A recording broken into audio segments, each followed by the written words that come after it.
Брисел се грижи за своите интереси, исто така и Вашингтон, ништо друго не почитуваат, поготово Вашингтон, и сите тие нивни божемни во наводници напори дека сака да ја помогнат на Македонија,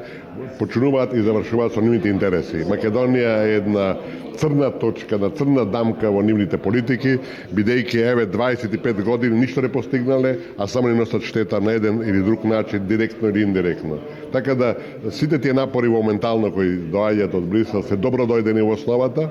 бидејќи очигледно ние сами меѓу себе не можеме се договориме и некои политички сили во земјата не се свесни дека со политиките кои спроведуваат де факто стануваат дел, стануваат пиони,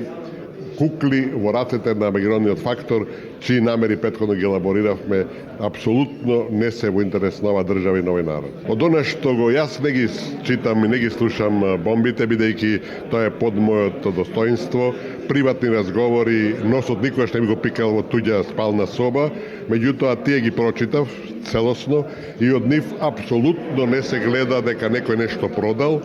Напротив, тоа се нормални консултации меѓусебни во кои се бара некое решение, се бара некој излез од целата таа ситуација и тоа потврдува дека владата активно учествува во тој процес и мислам дека во сето тоа е погрешна проценката која беше изразена дека и Грција е заинтересирана за решавање на проблемот. Грција апсолутно не е заинтересирана за решавање на проблемот и тоа мораме да биде свесни. Тоа е една погрешна проценка. Иначе сето друго што го чувме, што го видовме, апсолутно нема никаква врска со продавање на името на државата и со капитулација пред